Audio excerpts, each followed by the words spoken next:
Em uma periferia esquecida de Fortaleza, moradores criaram o que o governo não conseguiu: um banco comunitário, uma moeda própria e uma economia paralela que simplesmente funciona.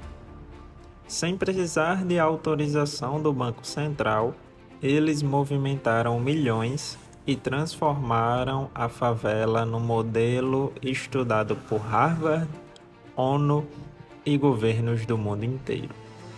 Mas como isso aconteceu? Como um bairro pobre inventou uma moeda que ninguém conhece, mas que todo mundo usa por lá? E o mais importante, isso poderia acontecer na sua cidade?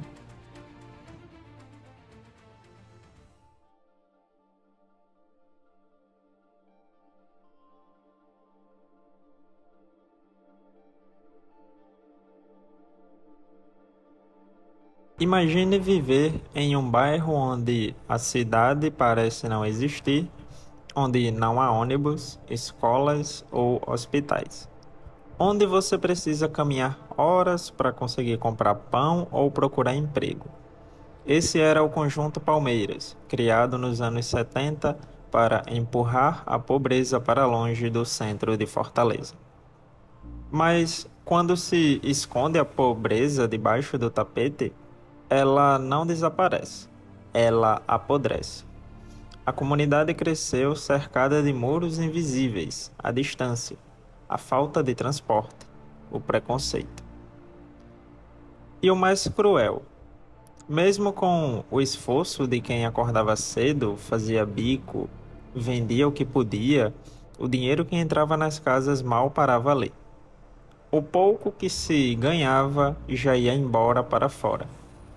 Supermercados do centro, farmácias do bairro nobre e transporte caro. A favela não era só pobre, ela era sugada. E mesmo com tudo isso, ninguém olhava para ali. Nenhum plano de governo, nenhum investimento sério, mas foi justamente nesse abandono que surgiu uma das iniciativas econômicas mais revolucionárias da história recente do Brasil.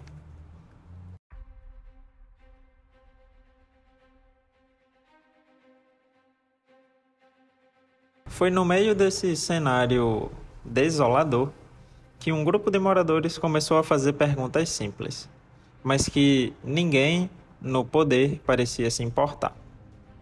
Por que somos pobres se trabalhamos tanto? Para onde vai o dinheiro que a gente recebe? E a resposta era clara: para fora.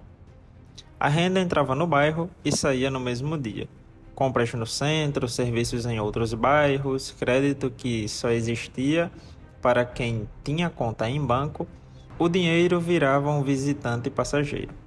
Foi aí que surgiu o conceito poderoso: a riqueza não é só ter dinheiro, é fazer o dinheiro circular entre a gente. Uma simples troca entre vizinhos podia ser mais eficaz do que um programa inteiro do governo. Um corte de cabelo por cesta básica, um crédito para comprar no mercado local, era o início de uma ideia audaciosa. E se a gente criasse a nossa própria economia? Não era uma utopia, era matemática. E com essa visão, nasceu o embrião do Banco Palmas.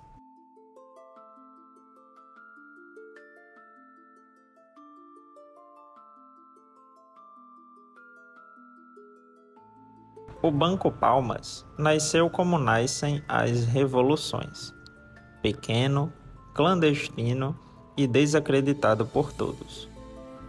Sem sede luxuosa, sem sistema digital, sem sequer um cofre, apenas uma mesa, algumas cadeiras e o mais improvável dos ativos: a confiança. Joaquim Melo, um dos fundadores, percebeu que nenhum banco tradicional emprestava para aquela gente. Mas a vizinhança sabia quem era honesto, quem trabalhava duro, quem merecia uma chance.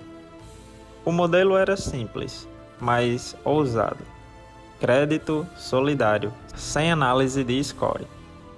Sem exigência de bens, a garantia era o vínculo com a comunidade.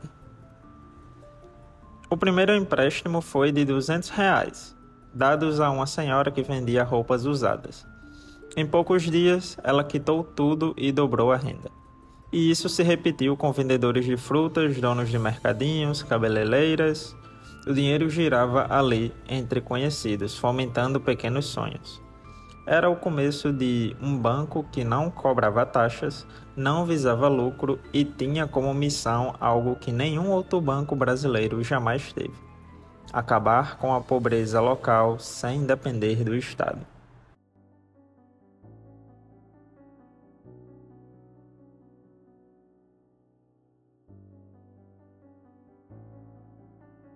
Se o banco já era revolucionário, o que veio a seguir parecia heresia financeira: a criação de uma moeda própria impressa em papel, válida apenas no bairro. O nome: Palmas, em homenagem ao bairro que ninguém conhecia, mas que começava a escrever uma nova história. A lógica era clara: se o dinheiro some do bairro, vamos criar um que só funcione aqui dentro.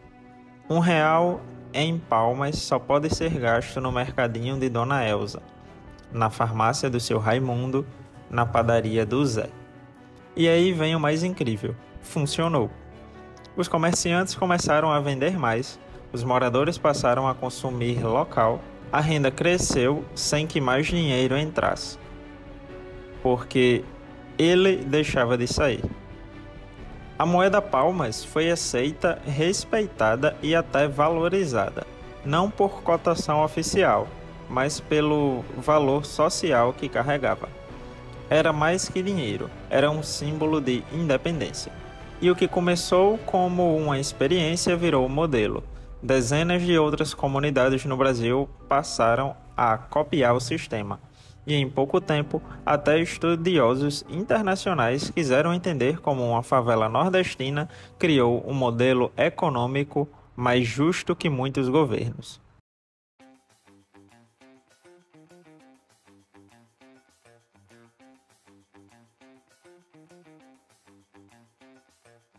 O que começou como uma resposta desesperada, a exclusão virou exemplo global.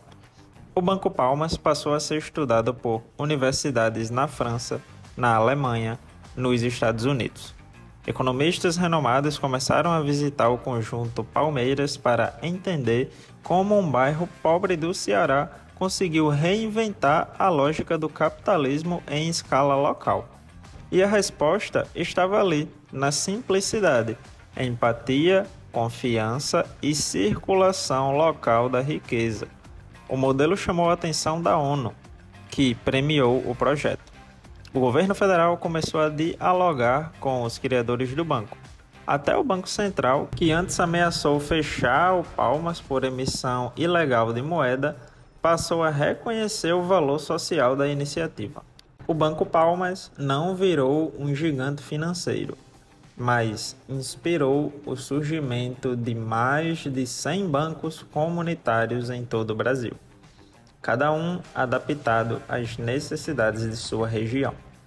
Na Amazônia, no Sertão, nas periferias do Sul, comunidades começaram a se perguntar: e se a solução nunca estiver fora, mas dentro da nossa própria rede de vizinhos? O impacto não foi só econômico, foi psicológico, foi de autoestima. O morador que antes se via como um excluído, agora se via como agente, protagonista, parte de economia que valoriza seu trabalho e sua dignidade.